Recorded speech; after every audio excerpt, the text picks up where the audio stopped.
Christian. I'm working as a system and data engineer at AutoScout. Means I'm mainly responsible for a lot of things around the Hadoop stack and some of the other technologies not directly related to Hadoop, but yeah, also belonging into this, which is the reason why I can talk here about Elasticsearch and Kibana. Because the only really thing in the topic of this presentation related to Hadoop is Flume, which you can't read.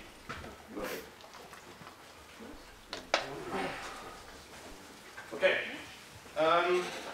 So, my agenda. I will introduce Hadoop and AutoScout, not the complete environment, but everything, just one slide. I will show you what Kibana is and where you can use it for. I will explain how I tried to, or how we integrated it into our environment.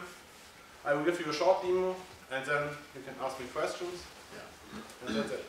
Okay. Hadoop at AutoScout. Hadoop at AutoScout means we have one cluster in our live environment and several other clusters in development environments. And we use it to store and analyze stuff from our web logs. We have click streaming into it. We dump tables from our Oracle or other databases and store them there. We are mainly using Hive, but we are also using Hadoop Scoop, and for all these weblog processing we use Flume. Okay. And sorry, I lied, it was not just one slide, that's true, because I have to explain our data pipeline a bit more. First of all, AutoScout mainly runs Microsoft Web Service with which create log files to the local disk. And there we have a little tool running, streaming these data using this log into a Flume pipeline. We have multiple hundred web servers and 8 web servers opening this log port, accepting this data. Those 8 servers forward it towards 2 systems. Those do the compression and store it into HDFS. Yeah, that's it. Quite simple. Okay. Kibana. Kibana itself says on the website, visualize logs and timestamp data. How does it work? In the background there's an Elasticsearch index. In this Elasticsearch index you have fields and you have data and hopefully you have a timestamp. So with this data then you can create a lot of graphs. I will show you some examples later. And it's real time when your data comes into your index in real time. If you're only feeding your index once per day, it's not real time, but it can be real time. How does it work? A lot of JavaScript, D3 and a lot of libraries. Yeah, that's it. And what do you need? You need a modern browser. Don't try it with Internet Explorer 6. It's definitely not working. 7 also not. But a modern Firefox, Chrome, Safari, Internet Explorer, they're all working. You need HTTP access to your cluster because Kibana runs in your browser. It's JavaScript code. And to get data from your index, it connects to the index using HTTP, fetches the data, and then does the visualization stuff. Yeah, and you don't really need a web server to deliver Kibana. You can also just have a local copy on your disk and open the index HTML with your browser. But if you want to give it in the company, you may want to have a web server just delivering it and you're done. Yeah, that's it. And as I heard from Kibana, it was the developer coming to me, telling me exactly it was the developer implementing Elasticsearch for us, that mainly involved there, to replace our search index with Elasticsearch. And he came and said, hey, look at Kibana, it's quite cool, can't we get our log files into it? And I said, can you show me Kibana? And he said, just sure, go to the website. And I just grabbed some pictures from the websites to show it to you. Firstly, you can create graphs. Not very interesting, but okay. You can create wall maps with dots. Okay, still not so cool. But what is very cool is you can create maps. If you have geodata in your log files, or whatever you have to visualize, and you can somehow map it to a country or something like that, you can create those cool maps for you. And another cool thing, which was, for me personally, was the main reason to give it a shot was this. it's extremely simple, so it has an extremely simple search engine for a simple start. If you want to do complex things, it's Lucy. Sorry, you can't, how should I call it? Yeah, it's whatever. It's fine for quite simple searches, but if you want to do complex things, you will definitely have problems at all. But it's cool. So at this point I say, okay, it looks cool, let's try to integrate it. Okay. That's here. The website says, I don't want to read that, but it says Flume is supported. And you may remember we have Flume, so I thought, okay, it's perfect, let's give it a try. Okay, so now I have to configure Flume, because yeah, I first had to set up an Elasticsearch index, but that's not my job. We have someone else, so I just ordered an Elasticsearch index, and yeah, so I started with Flume, and I take a look at these Elasticsearch. And if you look there, okay, it's quite simple. A few config indexes, you configure your cluster, where your hosts are, what's your name of your index, what's the doc type. Doc type is something, in one index you can have multiple documents from different types. Yeah?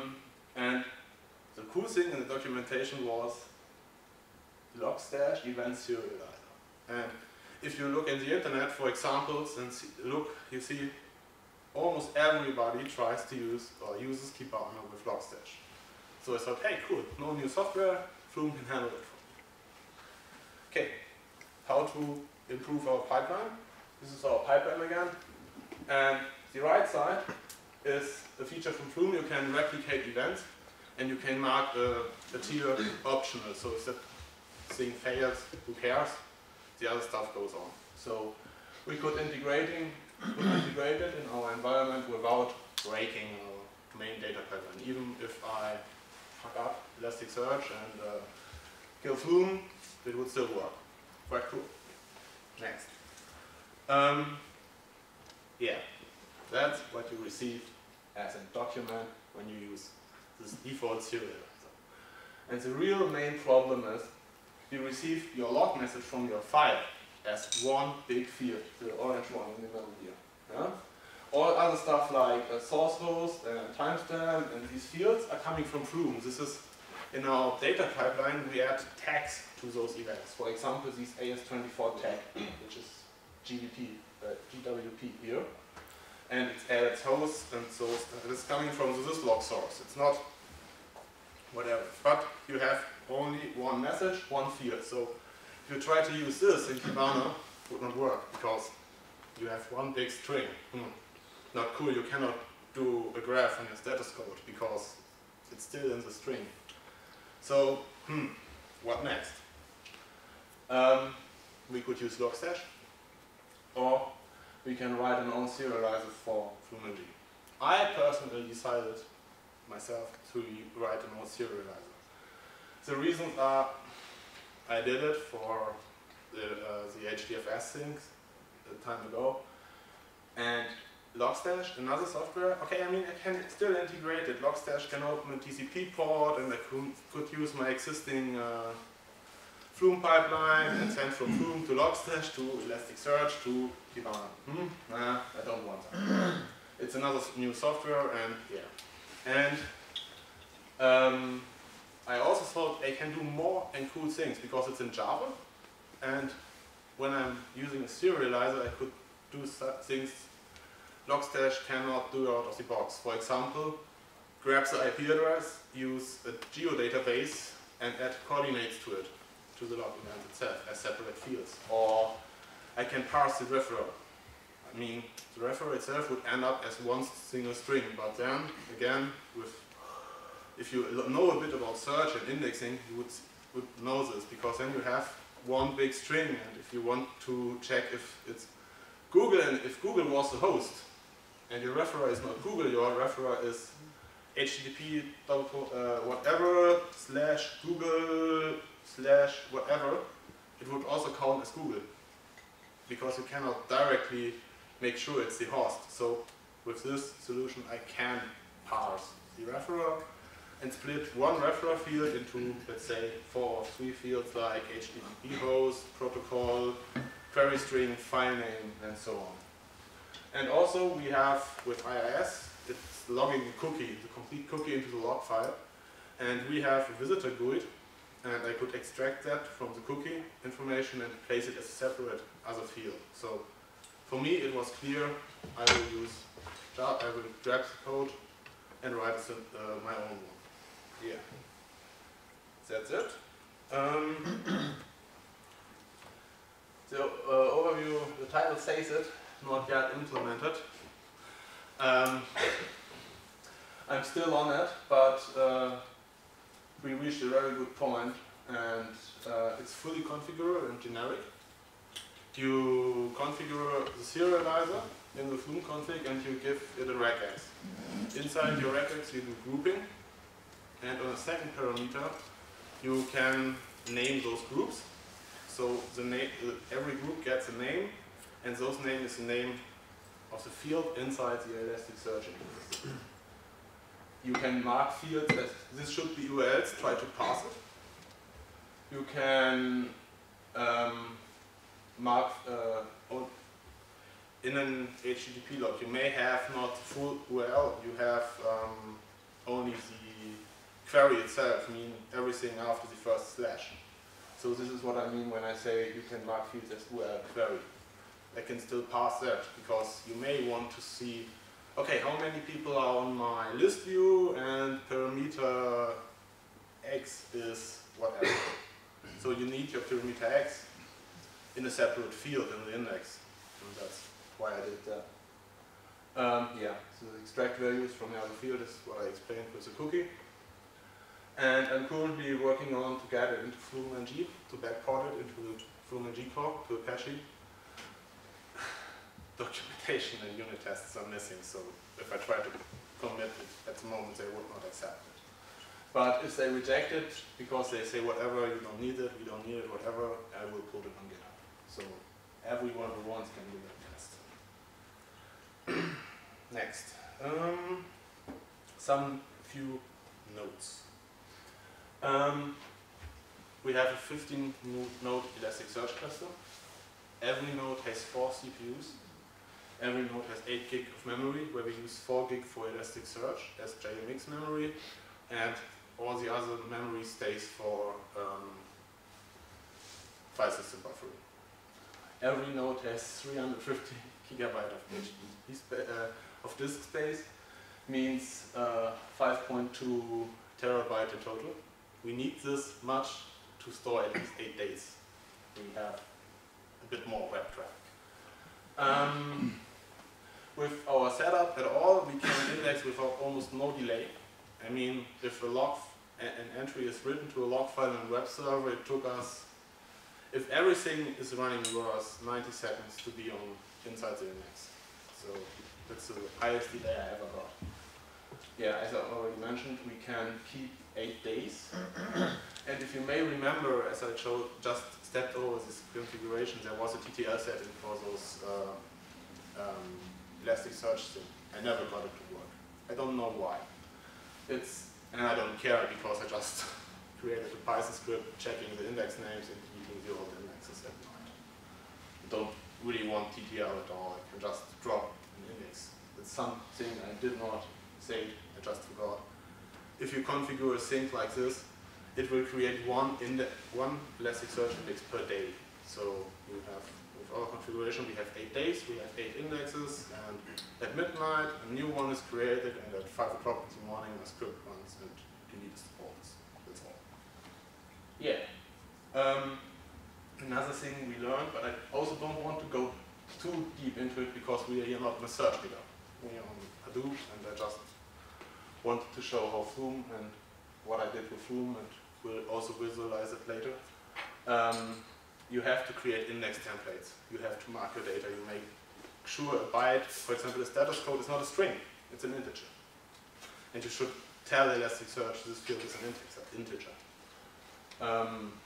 If you have fields, you can create them into so-called multi-fields. So you can insert one string and create a sub-field.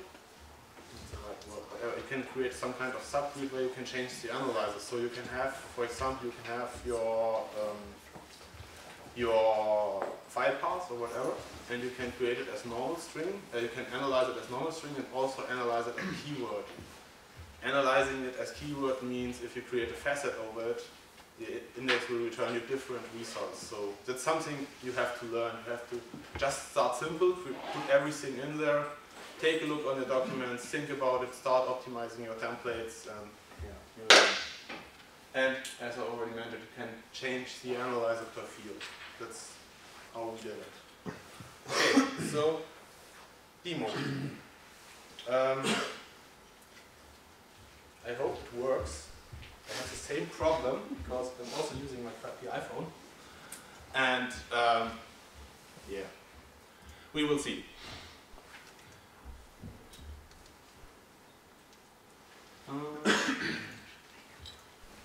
Step one. Okay. So what we have here, let me just check if it will connect to the, no.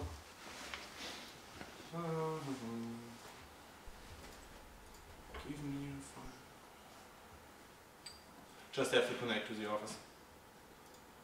Okay. Step one. Step two. Okay. Now it should work. We will see. Okay, this is how Kibana looks, and it's a simple dashboard. You could also place another default JSON in the config file, and then it would look different. And yeah, I just prepared some dashboards. I will start with this one. If I hit the right button, it's working. Okay, so now the dashboard is loaded, and as you see, the delay is mainly because of my worst connection at the moment, because it's fetching all the data from the index over a lot of tunneling and LTE and whatever. What you see here is just a quiet example. And it's now it's loaded. We have something called ASM. ASM is our after-sales market, which is our Werkstatt portal you may have here, where you can compare and book for car repairs. And in total, this is on top here. You can configure time range. This is at the moment it's configured for 1 day. And in this 1 day we have 3.5 million log entries.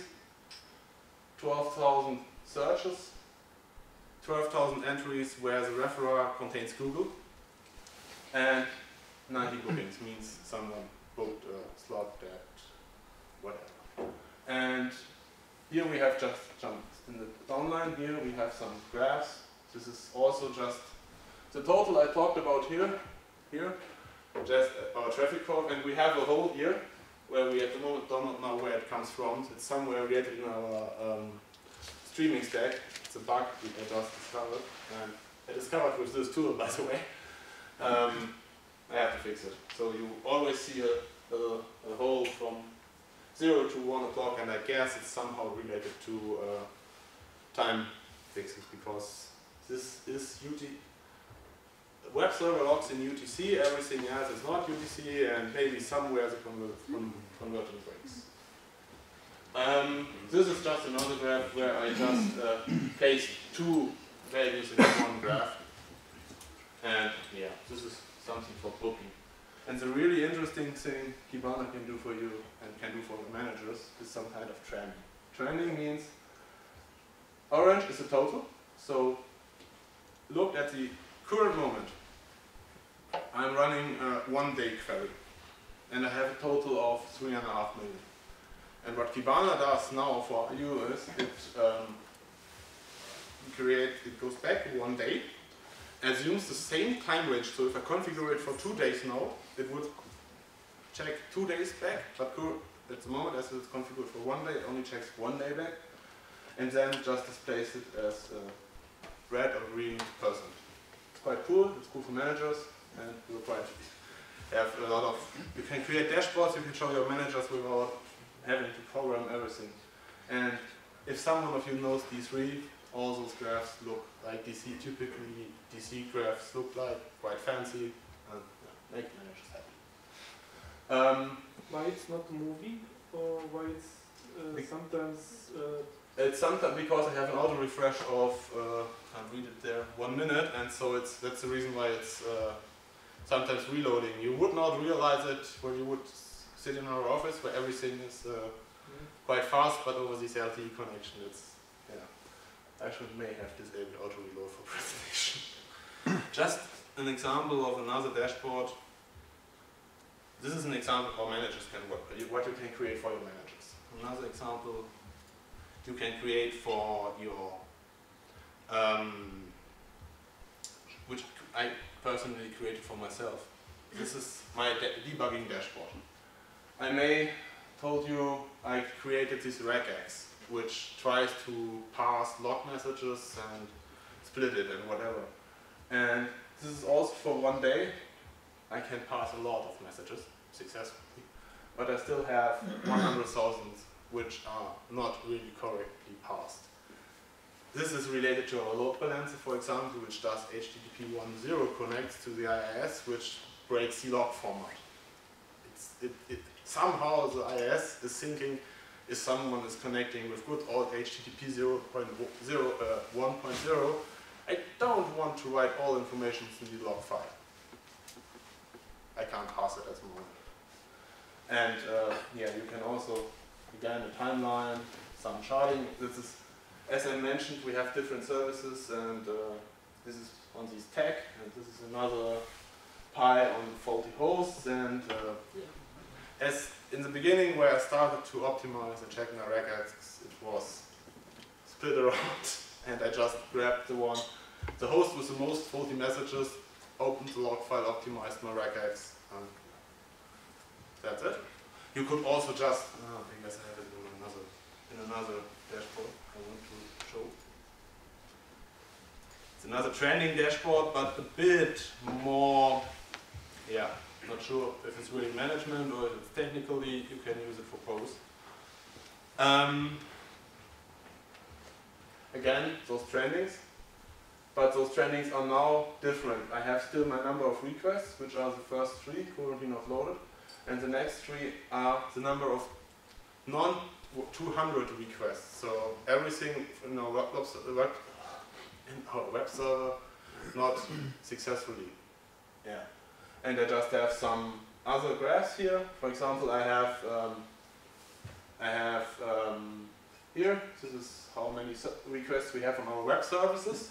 Internal web services, and which you see here also, no, it's not only internal, but you have another line here showing you the number of bad requests. And what the first thing I saw was, okay, we have a nice traffic curve, but HTTP non-200 error codes are much more flatter, and yeah, I just gave that to the web apps, and they're currently analyzing why, because it looks like 1 or 2 sources are out there in our own platform requesting stuff on our own web services which are not existing anymore.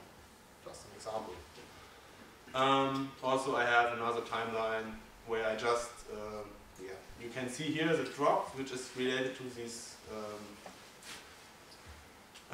Currently, it's also from 11 o'clock in the evening to 0 o'clock, which is another indicator of time, whatever. You can create multiple layers, and yeah, that's quite cool, but not so surprising. So what I also want to show you is, let's say we just want to create one dashboard. So my question is, should we do it now, or should we? It's really I want to ask, because I don't want to bore you with this stuff. Should I start creating stuff, or should we better do the other stuff like the open discussion where you can ask questions?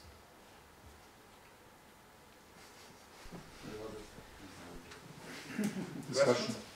Discussion? Yeah. Okay. That's it. Then I already reached the end of my presentation. Well, yeah. Whatever. I can close it. Yeah. I guess it's my job to do a bit of moderating to this discussion. So the first thing is, do you have questions to my talk? Yes. Okay. Yeah. I'm still surprised because you chosen Elasticsearch. I mean, you were very close to bring the data in Hadoop, make there some very interesting Solr-based indexes and searches, but you did not. Is there a reason for that, or did you try it also in the later comparison and said, nah, that's not the best solution?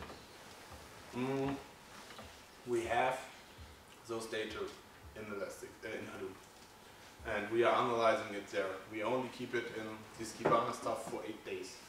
This Kibana stuff is another try from our side to give a very handy tool set to many people in the company, so they can just explore the log data and play around with it and analyze it and see problems. And this is an internal tool.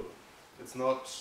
We don't want to make giant decisions on it. We just want to give information out and make it accessible. And as I mentioned, we extended our data pipeline, which was already sending the data into it, where we can compress it and do everything like this, so we don't need 5 terabytes for 8 days.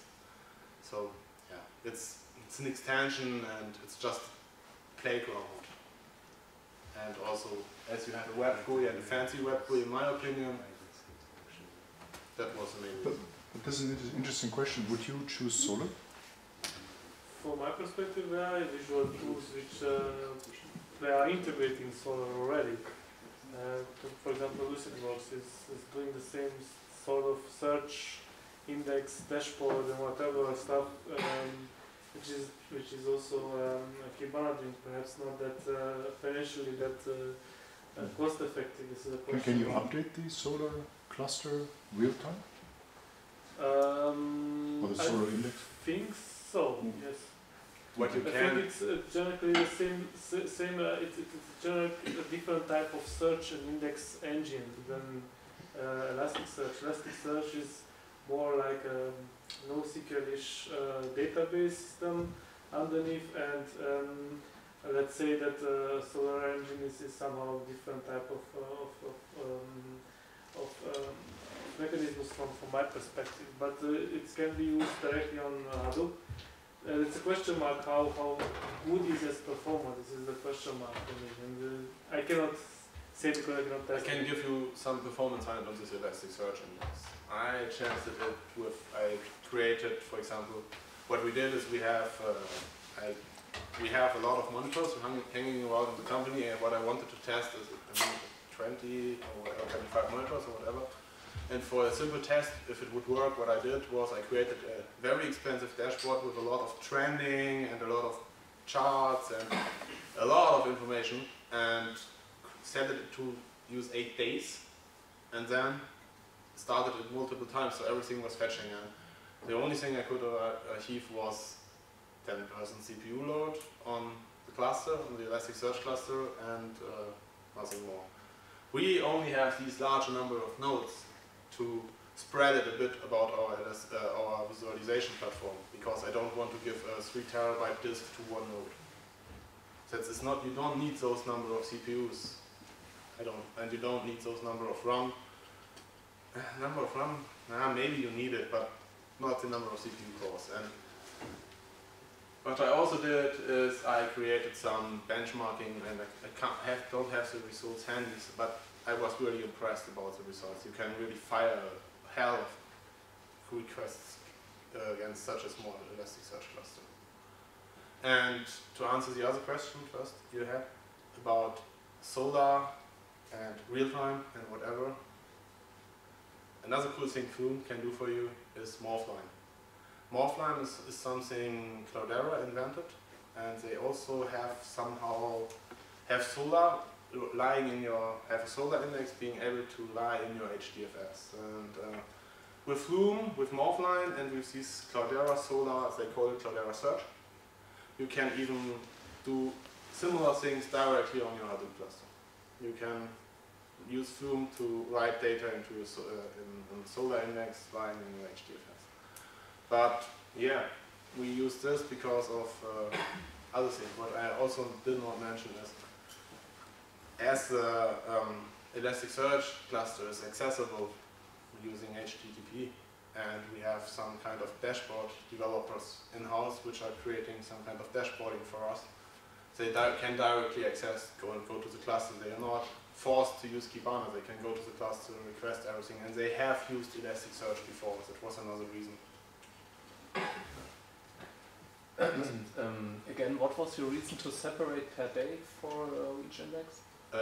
It's done automatically. There was not definitely a reason. It's the main reason, I guess, is Logstash does it per default.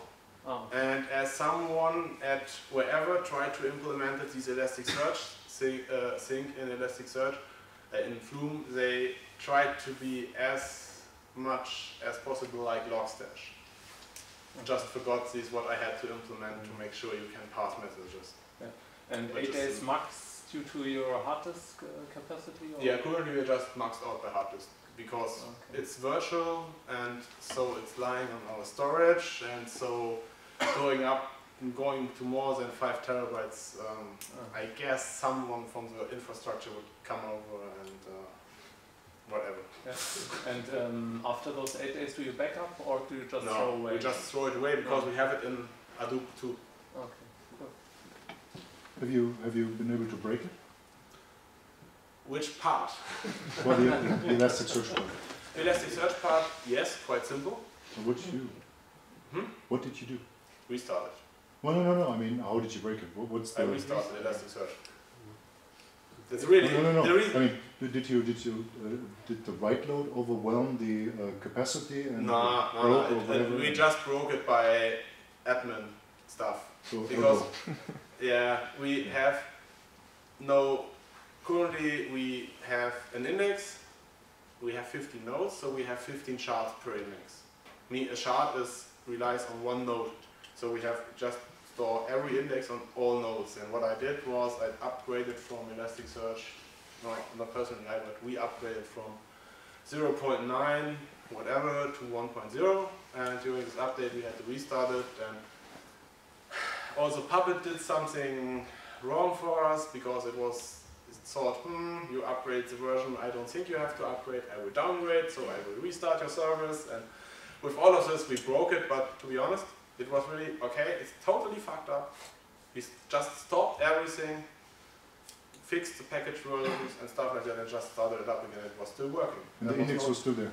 Yeah, index was still there, no data was lost, nothing was broken. And with this Flume pipeline, what I did not mention is Flume also buffered for us, so we were down for 2 hours or something like this, and after 10 minutes we were already up to date, and those 2 hours were indexed too. What's the write speed you have per minute, roughly? Don't know. I really don't know. I'm not sure. Let me just think if I can access this from here. Or how much do you index per day? Per day? Number of messages, or these what I showed in this graph? 3.5 million. Yeah, something like that. This one is typical per day, which means 3. Oh, Yeah. 500. Half a billion. Yeah, it's not too much, but not too less, because if you run it in hardware for example, you can use 2 servers or whatever, give it a bunch of disks, because you really do not need so much speed at all. If you don't want to do real-time dashboarding with it, just want to bring your data into an index and maybe just do ad hoc analysis or whatever, you don't need those CPU and memory performance at all. Then you can wait half a minute for a dashboard, if you think. Any more questions? Okay, that's it. Yeah, as I mentioned, a bit of open discussion. So if any one of you has any question, however related to the Hadoop ecosystem, however you feel, whatever you want to ask, just give me a note so we can give the questions to the complete group.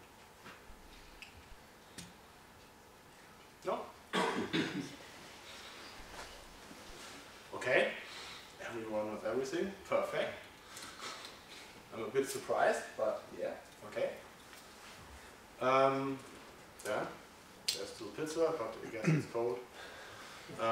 We have still drinks, so feel free. Thank you.